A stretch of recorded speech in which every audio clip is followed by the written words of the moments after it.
ശ്രുതിനാമഗമ്യേ സുവിദാഗജ്ഞാ महिनो न जानन्ति पारं तवाम्ब श्रुति कर्तुमिच्छामि ते त्वं भवानि क्षमस्वेदमन्त्रप्रमुख किलाहम्. പ്രിയപ്പെട്ട അധ്യാപകരെ, എൻ്റെ പ്രിയ മക്കളെ, എല്ലാവർക്കും നല്ലൊരു ദിവസം നേരുന്നു. ഒരു വായനക്കാരൻ മരിക്കുന്നതിന് മുൻപ് 1000 വട്ടം ജീവിക്കും. എന്നാൽ ഒരിക്കലും വായിക്കാത്ത മനുഷ്യന് ലഭിക്കുന്നത് ഒരേ ഒരു ജീവിതം മാത്രം. പ്രശസ്തനായ അമേരിക്കൻ നോവലിസ്റ്റ് ജോർജ് R.R. മാർട്ടിൻ്റെ വരികളാണിത്. വിശിഷ്ട വ്യക്തിത്വങ്ങളെ, ബഹുമാന്യരായ അധ്യാപക സുഹൃത്തുക്കളെ, പ്രിയപ്പെട്ട മക്കളെ, അധ്യക്ഷ പ്രസംഗം നടത്തുന്നതിലുപരി ഞാൻ സന്തോഷത്തിൻ്റെ ഉദ്ഘാടന പ്രസംഗം കേൾക്കാൻ ആഗ്രഹിക്കുന്നുണ്ട്. ഞാൻ കൂടുതലിരിക്കുന്നു. നിങ്ങൾക്കൊക്കെ അറിയാം, വായന മനുഷ്യനെ എങ്ങനെയൊക്കെ പരിവർത്തിപ്പിക്കുന്നത്, എന്തുകൊണ്ടാണ് വായന ആഗ്രഹിക്കുന്നത് എന്നൊക്കെ നിങ്ങൾക്കറിയാം. വായന മനുഷ്യരിൽ ഇതൊക്കെ മാറ്റങ്ങൾ ഉണ്ടാക്കും എന്നതിന് നിങ്ങളെ മനസ്സിലാക്കാൻ സ്കൂളിൻ്റെ മാനേജർ മിസ്റ്റർ മുഹമ്മദ് IT, അതുപോലെ തന്നെ ഇവിടെ സ്വാഗത പ്രസംഗം നിർവഹിച്ച ഈ സ്കൂളിൻ്റെ വൈസ് പ്രിൻസിപ്പാൾ കൂടിയായ സുവിത CS, വേദിയിലിരിക്കുന്ന മറ്റ് വിശിഷ്ട വ്യക്തികളെ, എൻ്റെ മുമ്പിലിരിക്കുന്ന പ്രിയപ്പെട്ട വിദ്യാർത്ഥിനികളെ, സുഹൃത്തുക്കളെ, വളരെയധികം സന്തോഷമുണ്ട്. കാരണം ഇങ്ങനെ ഒരു വായനാ ദിനം ആഘോഷിക്കുകയും അതുപോലെ തന്നെ PN പണിക്കരുടെ ഓർമ്മകൾ ആചരിക്കുകയും ചെയ്തുകൊണ്ടിരിക്കുന്ന ഈ ഒരു മുഹൂർത്തത്തിൽ നിങ്ങളെ ഈ പ്രഭാതത്തിൽ നിങ്ങളെ കാണാൻ വേണ്ടി പറ്റിയതിൽ വളരെയധികം സന്തോഷം.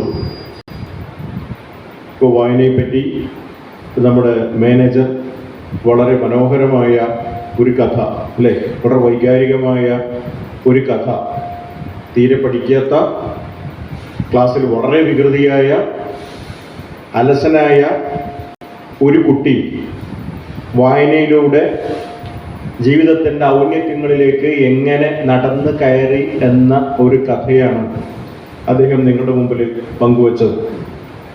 നമ്മൾ ആലോചിച്ച് നോക്കേണ്ടത്, നമ്മൾ ശ്രമിച്ചു കഴിഞ്ഞാൽ, നമുക്ക് അറിവുണ്ടായിക്കഴിഞ്ഞാൽ, നമുക്ക് ഉയർച്ചയുടെ ഏത് അറ്റം വരെയും നമുക്ക് പോകാമെന്ന ഒരു സത്യമാണ് യഥാർത്ഥത്തിൽ ആ കഥയിലൂടെ നിങ്ങളുടെ മുമ്പിലേക്ക് നമ്മുടെ മാനേജർ കൊണ്ടുവന്നത്. അപ്പോൾ ഇതേപോലെ തന്നെ ഒരു വിദ്യാർത്ഥി എന്ന നിലയിൽ ഒരു കാലഘട്ടത്തിൽ ഞാനും ഇതേപോലെ തന്നെ നിങ്ങളെ പോലെ തന്നെ ഈ പഠിച്ചു വന്ന ഒരു വ്യക്തിയാണ്. അപ്പോൾ ഞാൻ പക്ഷേ നിങ്ങളുടെ സാഹചര്യത്തിലൊന്നും പഠിച്ച ഒരു ആളല്ല. ലേമർ എന്ന് പറയുന്ന ഈ സ്കൂളിൻ്റെ യാതൊരു തരത്തിലുള്ള സാഹചര്യങ്ങളും ഒരു കാലത്ത് നിങ്ങളെപ്പോലെ വിദ്യാർത്ഥിയായിരുന്ന ഒരു കാലഘട്ടത്തിൽ എനിക്കുണ്ടായിരുന്നില്ല.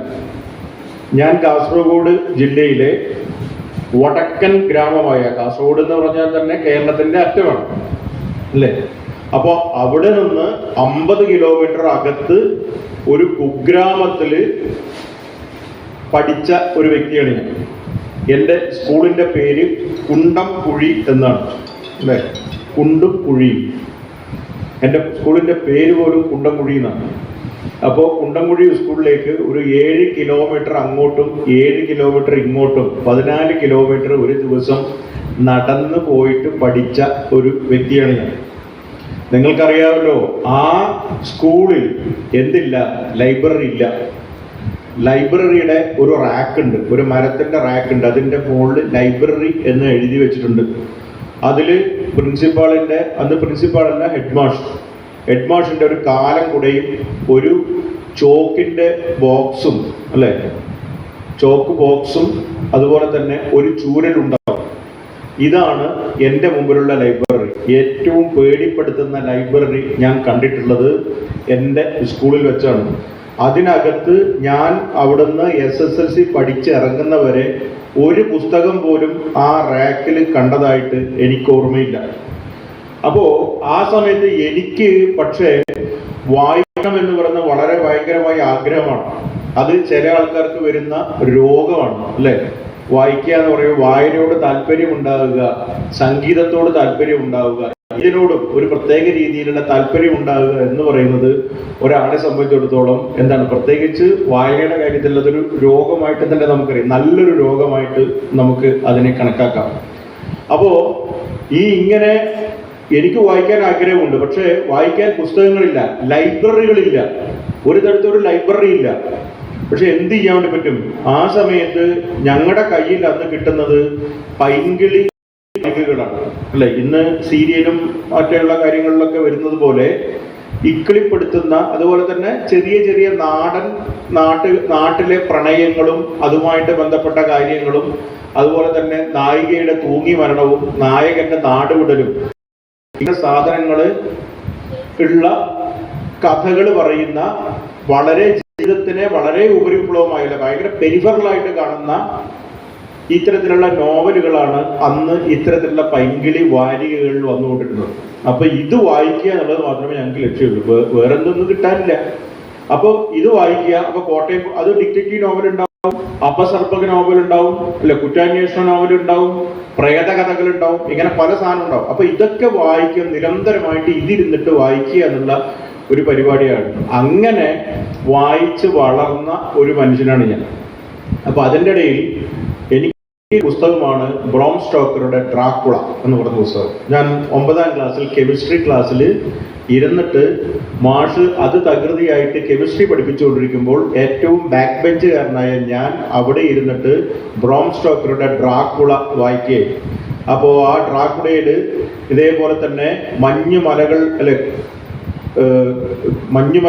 കടന്ന് ഒരു കുതിരവണ്ടി, ആരുടെ, ജോനാഥൻ ഹാർക്കറുടെ കുതിരവണ്ടി ഒരു മഞ്ഞ് മലകൾക്കിടയിലൂടെ എങ്ങോട്ട് പോവുകയാണ്? ഡ്രാക്കുള കൊട്ടാരത്തിലേക്ക് പോകുന്ന ഒരു അതിമനോഹരമായ ഒരു വിഷ്വലിൽ ഇങ്ങനെ അന്തം വിട്ട് നിൽക്കുമ്പോഴാണ് എൻ്റെ കെമിസ്ട്രി മാഷ് എന്നെ എൻ്റെ ഷർട്ടിന് കുത്തിപ്പിടിച്ച് പൊക്കിയിട്ട് മാഷ് അവിടെ നിന്ന് ആ പുസ്തകം കൊണ്ടുപോവുകയും, എന്തോ മാഷ് അത്ര എനിക്ക് അടി തന്നില്ല, കാരണം സയൻസിൽ കുറച്ച് പഠിക്കുന്ന ഒരു കുട്ടിയായതുകൊണ്ട് എനിക്ക് തല്ല് കിട്ടിയില്ല. പക്ഷെ മാഷ് എടുത്തിട്ട് പോയി. മാഷ് പുസ്തകം എടുത്തിട്ട് പോയിട്ട് മാഷ് അത് കൊണ്ടു തന്നില്ല. ഞാൻ ഓരോ ദിവസവും മാഷടുത്തേക്ക് പോയിട്ട് ചോദിക്കും, മാഷെ ആ പുസ്തകം ഒന്ന് തരുമോ? അതൊന്ന് ഞാൻ വേറെ എവിടുന്നോ എനിക്ക് കിട്ടിയതാണ്, കടം മേടിച്ചിട്ട് കിട്ടിയതാണ്, അതൊന്നും കൊണ്ടു തരുമോ? മാഷ് ഒരിക്കലും തന്നില്ല. കാരണം മാഷ് എന്നെക്കാളും ക്യൂരിയോസിറ്റിയോട് കൂടിയിട്ട് എന്ത് വായിച്ചുകൊണ്ടിരിക്കുകയാണ്? ആ പുസ്തകം വായിച്ചുകൊണ്ടിരിക്കുകയാണ്.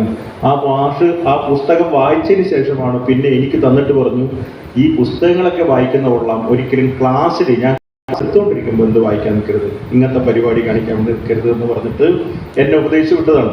അപ്പോൾ ഇതിൽ നിന്ന് ഉൾക്കൊണ്ട ഒരു പ്രചോദനത്തിന്റെ ഭാഗമാണ് ഞാൻ അന്ന് 8ാം ക്ലാസ്സിൽ പഠിക്കുമ്പോൾ കഥകൾ എഴുതാൻ വേണ്ടി തുടങ്ങിയത്. ഞാൻ ഇതൊക്കെ ഇങ്ങനെയുള്ള ഈ ഒരു 1-2 പുസ്തകങ്ങൾ വായിച്ചേ ഉള്ളൂ. ഇത് വെച്ചിട്ട് ഞാൻ പെട്ടെന്ന് ആ പുസ്തകം എൻ്റെ ജീവിതത്തിൽ വലിയൊരു വാതിൽ തുറന്നു വരികയും, ഞാൻ പിന്നീട് ഈ ക്ലാസ് എന്താണ് ഈ അന്നത്തെ മലയാളം ഭാഷ ഏറ്റവും കൂടുതൽ ബുദ്ധിമുട്ടിക്കുന്ന ഒരു എഴുത്തുകാരനായിട്ട് മാറുകയും ചെയ്തു. കാരണം ഓരോ പ്രാവശ്യവും ഓരോ സാധനങ്ങൾ എഴുതി കഴിഞ്ഞാലും ഞാൻ ആദ്യം കൊണ്ടുപോയിട്ട് ആരെ കൊണ്ട് കാണിക്കും?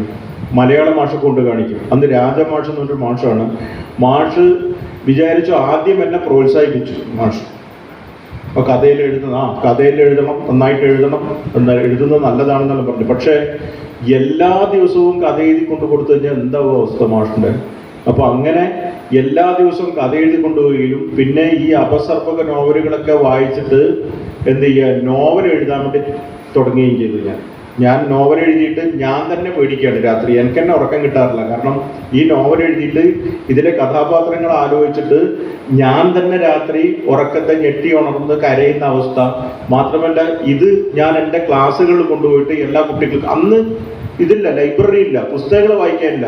പക്ഷെ നോട്ട് പുസ്തകത്തിൽ അന്ന് കിട്ടുന്ന, നമുക്ക് മുട്ടായിയൊക്കെ വാങ്ങിക്കാൻ വേണ്ടി തരുന്ന പുസ്തകത്തിൽ നോട്ട് പുസ്തകങ്ങൾ വാങ്ങിച്ചിട്ട് അതിൽ കംപ്ലീറ്റ് ഇത് എഴുതിയിട്ട് ക്ലാസ്സിൽ കൊടുക്കും. ക്ലാസ് കൊടുത്തിട്ട് അത് ക്ലാസ്സിലെ കുട്ടികൾക്ക് വായിപ്പിക്കും. അപ്പോൾ 3 ഡിവിഷൻ ഉണ്ട്. ആ 3 ഡിവിഷനിൽ ഏകദേശം ഒരു ഡിവിഷനിൽ തന്നെ 10-70 കുട്ടികൾ വരും. അപ്പോൾ ഇത്രയും കുട്ടികൾ അത് വായിച്ചിട്ട് അവസാനം അത് കീറി പറഞ്ഞ് ചെടിയൊക്കെ പിടിച്ചിട്ട് അവസാനം തിരിച്ചെൻ്റെ കയ്യിലേക്ക് വരും. ആ കയ്യിലേക്ക് വരുമ്പോൾ നമുക്ക് കിട്ടുന്ന ഒരു ഭയങ്കരമായ സന്തോഷമുണ്ട്. കാരണം ഞാൻ എഴുതിയ എൻ്റെ സ്വപ്നങ്ങൾ, എൻ്റെ ഭാവനകൾ, എൻ്റെ ചിന്തകൾ മറ്റുള്ളവർക്ക് പങ്കിടാൻ വേണ്ടി എനിക്ക് സാധിച്ചു എന്നുള്ള വലിയൊരു ആശ്വാസമാണ് യഥാർത്ഥത്തിൽ ആ എഴുത്തുകാരന് കിട്ടുന്നത്, ആ കുട്ടിക്ക് കിട്ടുന്നത്. അതുപോലെ തന്നെയാണ് എഴുത്തുകാരൻ്റെ അവസ്ഥയും. നമ്മൾ സമൂഹത്തിൽ നിന്ന് നമ്മൾ അനുഭവിക്കുന്ന പ്രശ്നങ്ങൾ, ഒരു സമൂഹത്തിൽ നമുക്കിപ്പോൾ ഇവിടെ ഒരു വർഗീയ കലാപം നടക്കുന്നു, അല്ലെങ്കിൽ പട്ടിണി സംഭവിക്കുന്നു.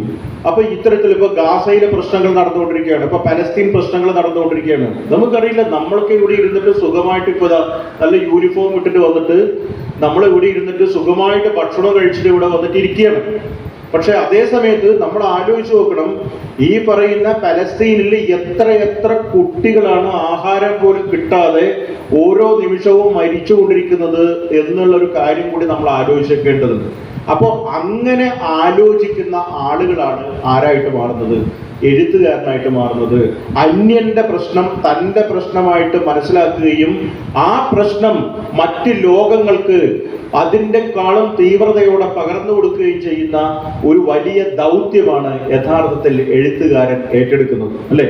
അപ്പോ ആ ഏറ്റെടുക്കൽ ആണ് എഴുത്തായിട്ട് മാറുന്നത്. അപ്പോ അങ്ങനെ ആ ദൗത്യം എഴുത്തുകൊണ്ടല്ലാതെ ഈ പറയുന്ന പുസ്തകങ്ങൾ, ഇങ്ങനെ എഴുതപ്പെട്ട പുസ്തകങ്ങൾ, ലോകത്തിന്റെ പ്രശ്നങ്ങൾ എഴുതപ്പെട്ട പുസ്തകങ്ങൾ സാധാരണക്കാരനിലേക്ക് എങ്ങനെ എത്തിക്കാമെന്ന് ആലോചിച്ച ഒരു വ്യക്തിയാണ് യഥാർത്ഥത്തിൽ നേരത്തെ നിങ്ങളോട് പറഞ്ഞ ഇവിടുത്തെ മാനേജർ നിങ്ങളോട് പറഞ്ഞ PN പണിക്കർ, അല്ലെ? പ്രിൻസിപ്പാൾ പറഞ്ഞ PN പണിക്കർ എന്ന് പറയുന്ന മനുഷ്യൻ ഒരു ചെറിയ മനുഷ്യനല്ല. അദ്ദേഹം എന്താണെന്ന് പറഞ്ഞാൽ അയാൾ നീലമ്പേരൂർ എന്ന ഒരു സ്ഥലത്താണ് ജനിച്ചത്. അപ്പൊ അവിടെ ജനിക്കുകയും അദ്ദേഹം 1926 കാലഘട്ടമാകുമ്പോൾ അദ്ദേഹത്തിന് തോന്നി ഒരു ലൈബ്രറി ഇവിടെ ഉണ്ടാവണം. അപ്പൊ അന്ന് സ്വാതന്ത്ര്യ സമരം നടന്നുകൊണ്ടിരിക്കുന്ന ഒരു കാലഘട്ടമാണ്, അല്ലെ? ഗാന്ധിയുടെ നേതൃത്വത്തിൽ സ്വാതന്ത്ര്യ സമരം നടന്നുകൊണ്ടിരിക്കുന്ന കാലഘട്ടമാണ്. ഒരു സമൂഹത്തെ സ്വാതന്ത്ര്യത്തിലേക്ക് നയിക്കാൻ വേണ്ടിയിട്ടാണ് ഗാന്ധിജി ശ്രമിച്ചുകൊണ്ടിരിക്കുന്നത്. പക്ഷെ അതേ സമയത്ത് തന്നെ അറിവിന്റെ സ്വാതന്ത്ര്യമുണ്ട്, അല്ലെ? നോളജിന്റെ സ്വാതന്ത്ര്യം. എന്റെ നോളജ് എനിക്ക് വേണ്ടി പിടിച്ചു വെക്കലല്ല, അത് ആർക്ക് തരണം? നിങ്ങൾക്ക് തരണം, മറ്റുള്ളൊരാൾക്ക് കൊടുക്കണം. അപ്പൊ ഈ അറിവിന്റെ ഒരു സ്വാതന്ത്ര്യമുണ്ട്. ഈ അറിവിന്റെ സ്വാതന്ത്ര്യം ലോകത്ത് കൊണ്ടുവരാൻ വേണ്ടി ശ്രമിച്ച ഒരു വ്യക്തിയാണ് യഥാർത്ഥത്തിൽ PN പണിക്കർ എന്ന് പറഞ്ഞ മനുഷ്യൻ. ഈ മനുഷ്യൻ എന്ത് ചെയ്തു നിങ്ങൾക്കറിയോ? കാരണം ആർക്ക് വേണ്ടിയിട്ടാണ്? ഒന്നും വേണ്ടിയിട്ടല്ല. ഈ മനുഷ്യൻ നീലമ്പേരൂർ എന്ന ഒരു സ്ഥലത്ത് നിന്ന് 10-15 കിലോമീറ്റർ ഓരോ ദിവസവും കോട്ടയത്തേക്ക് ഓടും. ഇയാള് വെറുതെ ആരോഗ്യം ഉണ്ടാക്കാൻ വേണ്ടിയിട്ടല്ല, മറിച്ച് എന്തിനാണ്? അവിടെയാണ് പത്രങ്ങളും മറ്റു സാധനങ്ങളും വരുന്നത്. ഇവിടുന്ന് പത്രങ്ങൾ വാങ്ങിച്ചതിന് ശേഷം ഇയാൾ തിരിച്ചെങ്ങോട്ട് ഓടും? ഈ അയാളുടെ ഗ്രാമത്തിലേക്ക് ഓടും. നിലമ്പൂർ എന്ന് പറയുന്ന ഗ്രാമത്തിലേക്ക് ഓടും. നിങ്ങൾക്ക് വിചാരിക്കും ഇയാൾക്ക് ഭ്രാന്താണെന്ന്. അല്ല, അയാൾക്ക് ഭ്രാന്താണെന്ന് പറയുന്നത് നിങ്ങൾക്കാണ് യഥാർത്ഥത്തിൽ ഭ്രാന്ത്, അല്ലെ? അപ്പോ അത് അയാൾ അവിടത്തേക്ക് ഓടും. അവിടത്തേക്ക് ഓടിയിട്ട് അവിടുത്തെ ആൾക്കാരെ വിളിച്ചു കൂട്ടും. ആൾക്കാർ വിളിച്ചു കൂട്ടിയിട്ട് ഒരു താല്പര്യമില്ലാത്ത ആൾക്കാരാണ്, അല്ലെ? ഇപ്പൊ നമുക്ക് ചില ആൾക്കാർക്ക് ഒരു താല്പര്യം ഉണ്ടാവില്ല. അപ്പോൾ താല്പര്യമില്ലാത്ത ആൾക്കാർ, വായിക്കാനൊന്നും താല്പര്യമില്ലാത്ത ആൾക്കാരാണ്. എല്ലാം ശീലങ്ങളാണ്, അല്ലെ? എല്ലാം ശീലങ്ങളാണ്. 10 ദിവസം ചായ കുടിച്ചു കഴിഞ്ഞാൽ പിന്നെ ചായ കുടിക്കണം തോന്നും, അല്ലെ? 10 ദിവസം സിഗരറ്റ് വലിച്ചാൽ എന്ത് തോന്നും? പിന്നെ സിഗരറ്റ് വലിക്കണം തോന്നും. അപ്പൊ അതുപോലെ തന്നെ എല്ലാം ശീലങ്ങളാണ്. അതുകൊണ്ട് ഇയാൾ എന്ത് ചെയ്യുന്നു? ഈ താല്പര്യമില്ലാത്ത ജനക്കൂട്ടത്തെ മുഴുവൻ വിളിക്കുകയും അവർക്ക് അദ്ദേഹം പത്രം വായിച്ചു കൊടുക്കുകയും ചെയ്യുന്നു. ആദ്യം ഒരാളെ ഉണ്ടാവും, പിന്നെ 2 ആളാവും, പിന്നെ 3 ആളാവും, പിന്നെ ഒരു ആൾക്കൂട്ടമായി. ഈ ആൾക്കൂട്ടമായിട്ടാകുമ്പോൾ അദ്ദേഹത്തിന് മനസ്സിലായി ഇവിടെ ഒരു ലൈബ്രറി കൊണ്ടുവരണം. അങ്ങനെ അദ്ദേഹം 1926 ഒരു ലൈബ്രറി കൊണ്ടുവരികയും അത് വലിയൊരു ലൈബ്രറി പ്രസ്ഥാനമായിട്ട് മാറുകയും അദ്ദേഹം ഏകദേശം ഒരു 1975 കാലഘട്ടം ആകുമ്പോഴേക്കും കേരളത്തിൽ ആകമാനം 6000 ലൈബ്രറികൾ അദ്ദേഹം ഉണ്ടാക്കി എന്നുള്ളതാണ്. ഒന്ന് ആലോചിച്ച് നോക്കട്ടെ, ചെറിയൊരു പരിപാടിയല്ല. 6000 ലൈബ്രറി കേരളത്തിലുണ്ടായി. 6000 ലൈബ്രറി കേരളത്തിലുണ്ടായപ്പോൾ ഈ 6000 ലൈബ്രറികളിലും ഈ ആളുകൾ വന്ന് വായിക്കാൻ വേണ്ടി തുടങ്ങി. നോളജ് എന്ന് പറയുന്നത് ഒരു സ്ഥലത്ത് തളം കെട്ടി നിൽക്കാതെ അത് ചാല് കീറി ജനക്കൂട്ടങ്ങളിലേക്ക് ഒഴുകാൻ വേണ്ടി തുടങ്ങി, അല്ലെ? അറിവ് എന്ന് പറഞ്ഞ അങ്ങനെ ഒഴുകാൻ വേണ്ടി തുടങ്ങി. അപ്പോ ഈ പറയുന്ന ഗാന്ധിജി നയിച്ച സ്വാതന്ത്ര്യ സമരത്തോടൊപ്പം തന്നെ പാരലായിട്ട് വേറൊരു അറിവിന്റെ ഒരു വിപ്ലവം കൂടി എവിടെ ഉണ്ടായി? കേരളത്തിലുണ്ടായി എന്നുള്ളതാണ്, അല്ലെ? അപ്പോ അതേ സമയത്ത് തന്നെ സ്വാതന്ത്ര്യ സമരത്തിന്റെ ഒരു ശാഖ ഇങ്ങനെ പോയി, അതേ സമയത്ത് തന്നെ അറിവിന്റെ വിപ്ലവം വന്നു. അപ്പോ വളരെ അറിവ് കൊണ്ട് സമ്പന്നമായ ഒരു സമൂഹം എവിടെ ഉണ്ടായി? കേരളത്തിലുണ്ടായി. അതാണ് PN പണിക്കരുടെ പ്രാധാന്യം എന്ന് പറയുന്നത്. ചെറിയ പ്രാധാന്യമല്ല, അറിവ് ജനങ്ങളിലേക്ക് എത്തിച്ചു എന്നുള്ളതാണ് PN പണിക്കരുടെ മഹത്വം. മനസ്സിലായോ? ഞാൻ ഒരു കാര്യം പറയാം. ഞാൻ ഒരു കോവിഡിന് മുമ്പ് ബംഗാളിൽ യാത്ര ചെയ്തു. ബംഗാളിലെ ഗ്രാമങ്ങളിലൂടെയാണ് യാത്ര ചെയ്തത്. അപ്പോ ഞാൻ ഈ പറയുന്ന പോലെ നമ്മളെ അതിർത്തി പ്രശ്നങ്ങൾ ഉണ്ടായിട്ടല്ലേ, സെപ്പറേഷൻ ഒക്കെ ഉണ്ടായിരുന്നു. നമ്മൾ ഹിസ്റ്ററി ഒക്കെ പഠിച്ചിട്ടില്ലേ? അപ്പോൾ സെപ്പറേഷനിലുണ്ടായ ഒരു ഗ്രാമങ്ങളിലൂടെയാണ് പോയത്. പോയപ്പോൾ ഞാൻ അവരുടെ കൂടെ കിടന്നുറങ്ങുകയും ഞാൻ അങ്ങനെ വലിയ ഹോട്ടലിലൊന്നും താമസിച്ചിട്ടൊന്നുമല്ല. ഞാൻ ഈ പൈപ്പിൽ നിന്നൊക്കെ കുളിക്കുകയും അവരുടെ കൂടെയാണ് യാത്ര ചെയ്തത്. ഭയങ്കര ഇതായിട്ടുള്ള യാത്രയായിരുന്നു. അപ്പൊ ആ യാത്രക്കിടയിൽ ഞാൻ മനസ്സിലാക്കിയ ഒരു കാര്യമുണ്ട്. നമ്മളിവിടെ കേരളത്തിൽ കുട്ടികൾ, നിങ്ങളെ പോലെ കുട്ടികളുടെ അടുത്ത് വന്നിട്ട് നിങ്ങൾ സ്കൂളിൽ പോകുന്നുണ്ടോ എന്ന് ചോദിച്ചാൽ നിങ്ങൾ എന്ത് പറയും? എന്താണ് ഞാൻ പറഞ്ഞുകൊണ്ടിരിക്കുന്നത്? സ്കൂളിൽ പോകുന്നുണ്ടോ? കേരളത്തിൽ ആരെങ്കിലും സ്കൂളിൽ പോകാത്ത ആൾക്കാരുണ്ടോ? അല്ലേ? 100% സാക്ഷരത ഉള്ള ഒരു രാജ്യമാണ്. സാക്ഷരത കൊണ്ടുവന്നതന്നെ ഇതിലാണ്. PM പണിക്കരാണ് പിന്നെ സാക്ഷരത കൊണ്ടുവരുന്നത്. അപ്പൊ PM പണിക്കരുടെ ഇതിലൂടെയാണ് സാക്ഷരത കേരളത്തിൽ വരുന്നത്. അപ്പോൾ ഇത്രയും സാക്ഷരന്മാരായി നമ്മളോട് ചോദിക്കാൻ പറ്റും, പക്ഷേ നിങ്ങൾ ബംഗാളിൽ പോയിട്ട് മോഹൻപൂരിലെയോ അതുപോലെ തന്നെ മുഹമ്മദ്പൂരിലെയോ സദ്ദയിലെയോ ചക്ലയിലെയോ ഒരു ഗ്രാമത്തിൽ പോയിട്ട് കുട്ടികളോട് ചോദിച്ചു കഴിഞ്ഞു കഴിഞ്ഞാൽ അതിൽ 75% കുട്ടികളും ഇപ്പൊ അവിടെ എന്തില്ല, വിദ്യാഭ്യാസം ഇല്ല എന്നുള്ളതാണ്. 75% കുട്ടികൾക്ക് വിദ്യാഭ്യാസമല്ല. അവർ സ്കൂളിൽ പോവാറില്ല. അവർക്ക് സ്കൂളിൽ പോകാനുള്ള സാഹചര്യങ്ങളില്ല. അവരുടെ അമ്മ 6 മണിക്ക് ജോലിക്ക് പോകും, 2 മണിയാകുമ്പോഴേ വരൂ. അപ്പൊ ഈ ചെറിയ കുറെ കുട്ടികളുണ്ടാവും. ഈ ചെറിയ കുട്ടികളെ നോക്കുന്ന പരിപാടിയാണ് ആർക്ക്? മുതിർന്ന കുട്ടിക്ക്. സ്കൂളിൽ പോകാൻ പറ്റുന്നില്ല. ദാരിദ്ര്യം കൊണ്ട് ഒരുപാട് 10-30 കിലോമീറ്റർ അപ്പുറത്താണ് സ്കൂള്. ബസ്സിന് പോകാൻ പൈസയില്ല. ഒരു കുട്ടികളും സ്കൂളിൽ പോകാറില്ല. അവർ മഞ്ഞുകാലത്തും ഷർട്ടില്ലാതെ ഒരു തുണി അവർക്കില്ല. അവർ അവിടെ പുതപ്പുണ്ടാക്കുന്നത് അവരുടെ വീടുകളിൽ, ഞാൻ തമാശക്ക് പറയുന്നില്ല, അവരുടെ അണ്ടർവെയർ വരെ തുന്നി എടുത്തിട്ട് പുതപ്പുണ്ടാക്കിയിട്ടാണ്. ഒരു വസ്ത്രവും അവർ കളയാറില്ല. ഷർട്ട്, അതുപോലെ തന്നെ ശാരീര കഷ്ടങ്ങൾ, അതുപോലെ തന്നെ നമ്മുടെ എന്താണെന്ന് പറഞ്ഞാൽ ഈവൻ അണ്ടർവെയർ പോലെയുള്ള സാധനങ്ങൾ പോലും തുന്നി ചേർത്തിട്ട് പുതപ്പാക്കിയിട്ട് പുതച്ച് കിടക്കുന്ന ജനത ഈ 2024 കാലഘട്ടത്തിൽ ഇന്ത്യയിലുണ്ട്. നിങ്ങൾ ആലോചിച്ച് നോക്കുക. അത് ബംഗാളിന്റെ അവസ്ഥ അങ്ങനെയാണെങ്കിൽ ബീഹാറിന്റെയും അതിനപ്പുറത്ത് കിടക്കുന്ന മറ്റ് ഒറീസയുടെയും മധ്യപ്രദേശിന്റെയും കാര്യം എന്താണെന്ന് ആലോചിച്ച് നോക്കുക.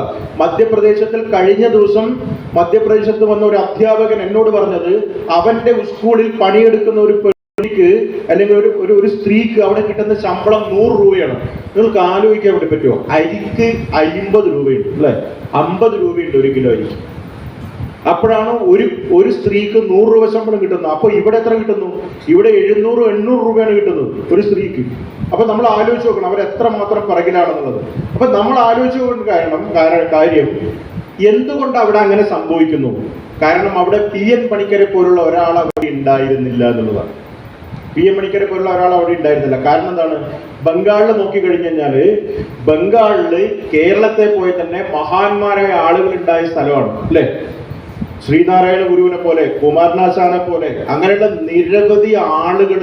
അനവധി ആളുകൾ, വലിയ വലിയ എഴുത്തുകാര്, അതുപോലെ തന്നെ സിനിമാ പ്രവർത്തകര്, അങ്ങനെയുള്ള നിരവധി ആളുകൾ ഉണ്ടായിരുന്ന ഒരു സ്ഥലമാണ് ബംഗാൾ.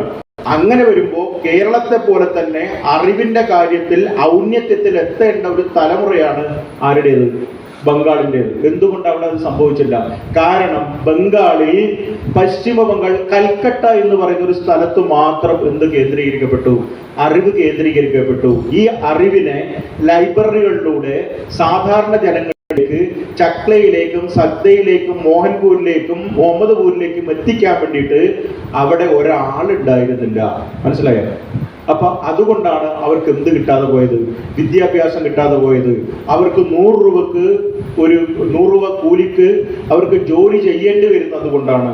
ഇതാണ് ഇതിൻ്റെ ഒരു പ്രശ്നം. കാരണം അറിവിനെ സാധാരണക്കാരിലേക്ക് എത്തിച്ചു എന്നുള്ള ഒരു മഹത്വമാണ് ആർക്കുള്ളത്? PN പണിക്കർ എന്ന് പറയുന്ന ഒരു മനുഷ്യന് ഉള്ളത്, അല്ലേ? അപ്പൊ അതാണ് അറിവ് എന്ന് പറയുന്നത്. ഇപ്പൊ നേരത്തെ മാഷ് പറഞ്ഞ പോലെ തന്നെ വേറൊരു ഒരു കാര്യം കൂടി പറഞ്ഞിട്ട് ഞാൻ നിർത്താം. കാരണം ഇപ്പൊ നേരത്തെ ഒരു കുട്ടിയെ കുറിച്ച് പറഞ്ഞു. ഈ MT വാസുദേവൻ നായർ രാഹുലൻ എന്ന് പറഞ്ഞൊരു കുട്ടിയെ കുറിച്ചിട്ട് പറയുന്നുണ്ട്. അദ്ദേഹത്തിന്റെ ഒരു ലേഖനത്തിൽ പറയുന്ന ഒരു സാധനമാണ് രാഹുലൻ എന്നൊരു കുട്ടിയെ കുറിച്ചിട്ട്. ആ രാഹുൽ എന്ന് പറയുന്ന കുട്ടിക്ക് ബ്ലഡ് ക്യാൻസർ ആയിരുന്നു. അപ്പൊ ബ്ലഡ് ക്യാൻസർ ആകുമ്പോൾ അവന് ഒരു 7ാം ക്ലാസ്സിലോ അവൻ്റെ പഠിക്കുന്നതാണ്. ബ്ലഡ് ക്യാൻസർ വന്നു. അവൻ ഒറ്റപ്പെട്ടിരിക്കണം, അവൻ മരിക്കും. അപ്പോ MTയുടെ ബന്ധുവാണ്. അപ്പൊ രാഹുലിനോട് പറഞ്ഞു, അപ്പൊ അന്ന് TV വന്നുകൊണ്ടിരുന്ന കാലഘട്ടം, കുറെ കൊല്ലം മുമ്പ്. അവരോട് എല്ലാവരും പറഞ്ഞു, ഒരു കാര്യം ചെയ്യാം, അവൻ മരിക്കാൻ വേണ്ടി പോവാണ്, അവന്റെ എല്ലാ സന്തോഷങ്ങളും, അവന് ജീവിതത്തിൽ എന്തൊക്കെ വേണം അതൊക്കെ കൊടുക്കണവൻ എന്ന് പറഞ്ഞിട്ട് ഇവരെന്ത് ചെയ്തു? അവരൊരു TV വാങ്ങിച്ചു കൊടുക്കാന്ന് പറഞ്ഞപ്പോൾ അവൻ പറഞ്ഞു, വേണ്ട, എനിക്ക് TV വേണ്ട, മറിച്ച് എനിക്ക് എന്താണ് വേണ്ടത്? എനിക്ക് വേണ്ടത് കുറെ പുസ്തകങ്ങളാണ്. ആരുടെ പുസ്തകങ്ങൾ വേണം? MTയുടെ പുസ്തകങ്ങൾ വേണം, മാധവിക്കുട്ടിയുടെ പുസ്തകങ്ങൾ വേണം, ബഷീറിന്റെ പുസ്തകങ്ങൾ വേണം. അങ്ങനെയുള്ള കുറെ പുസ്തകങ്ങളാണ് എനിക്ക് വേണ്ടെന്ന് പറഞ്ഞിട്ട് അവനോട് ഡോക്ടർ പറഞ്ഞു, അവന്റെ അച്ഛനും അമ്മയോട് ഡോക്ടർ പറഞ്ഞു, ഇവൻ 3 മാസം കൊണ്ട് മരിക്കും, 3 മാസം ഇവൻ ആയുസുള്ളൂ. പക്ഷെ ആ കുട്ടി അവിടെ ഇരുന്നിട്ട് പുസ്തകങ്ങൾ വായിക്കാൻ വേണ്ടി തുടങ്ങി. ആ കുട്ടി 1 കൊല്ലം കഴിഞ്ഞിട്ടാണ് മരിച്ചത്. പുസ്തകങ്ങൾ അവൻ എന്ത് കൊടുത്തു? പുസ്തകങ്ങൾ അവന് 8 മാസത്തെ അല്ല 9 മാസത്തെ ആയുസ് ആർക്ക് കൊടുത്തു?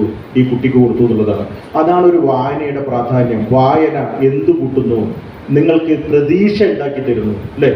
വായന നിങ്ങൾക്ക് പ്രതീക്ഷ ഉണ്ടാക്കി തരുന്നു. വായന നിങ്ങളിൽ ചോദ്യങ്ങൾ ഉണ്ടാക്കുന്നു. ചോദ്യങ്ങളില്ലാത്തവൻ മന്ദബുദ്ധികളാണ്. ഇത് വരച്ചുകൊണ്ടിരിക്കും, അല്ലെ? ഈ മറ്റേ ഫോൺ എടുത്തിട്ട് 24 മണിക്കൂർ ഇത് വരച്ചുകൊണ്ടിരിക്കും. ഇതിലിങ്ങനെ വരച്ചുകൊണ്ടിരിക്കും, സ്ക്രോൾ ചെയ്തുകൊണ്ടിരിക്കും, അല്ലെ? അങ്ങനെയുള്ള ഒരു ആൾക്കാരുണ്ട്, അല്ലെ? മൈക്രോ സിൻഡ്രോം എന്ന് പറഞ്ഞൊരു രോഗമാണ്. ശരിക്കും പറഞ്ഞു കഴിഞ്ഞാൽ നമുക്ക് 1 മിനിറ്റ് പോലും നമുക്ക് എന്തില്ല, നമുക്ക് വെറുതെ ഇരിക്കാൻ വേണ്ടി പറ്റില്ല. 24 മണിക്കൂർ നമുക്ക് ഇത് വരച്ചുകൊണ്ടിരിക്കണം, അല്ലെ? ഇങ്ങനെ വരച്ചുകൊണ്ടിരിക്കണ്ടേ? എന്നാൽ മാത്രമല്ലേ സമാധാനമാവുള്ളൂ. ഒരു കുട്ടി പോലും ഒരു സമയത്ത് പോലും നിങ്ങൾ ആരോടും നിങ്ങളുടെ സുഹൃത്തുക്കളോട് സംസാരിക്കാറുണ്ടോ? ഇല്ല. നിങ്ങൾ വൈകുന്നേരം പല ആൾക്കാരും നമുക്ക് കാണാം, വൈകുന്നേരം എല്ലാവരും പോകും സംസാരിക്കാൻ വേണ്ടിയിട്ട്. എന്നിട്ട് അവിടെ ഇരുന്നിട്ട് അപ്പുറത്തും ഇപ്പുറത്തും ഇരുന്നിട്ട് എന്ത് ചെയ്യും? ഇത് തോണ്ടിക്കൊണ്ട് നോക്കിക്കൊണ്ടിരിക്കും. പിന്നെ എന്തിനാണ് ഇവൻ സംസാരിക്കാൻ വേണ്ടി? ഇന്ററാക്ടിവിറ്റി ഇല്ല, ഇന്റർപാസിറ്റിവിറ്റി ഉള്ളൂ. ഇന്ററാക്ടിവിറ്റിയാണ് മനുഷ്യനെ ഉണ്ടാക്കുന്നത്. നിങ്ങൾ തമ്മിൽ ഇന്ററാക്ഷൻ വേണം. അത് എങ്ങനെ വേണം? ഒരു സുഹൃത്തിനെ ഫോണിൽ വിളിക്കുന്നതും ഒരു സുഹൃത്തിനെ നേരിട്ട് കണ്ടിട്ട് അവനൊരു ഷെയ്ക്ക് ഹാൻഡ് കൊടുക്കുന്നതും അവരൊരു ഹഗ് ചെയ്തതും തമ്മിൽ വളരെയധികം വ്യത്യാസമുണ്ട്, അല്ലേ?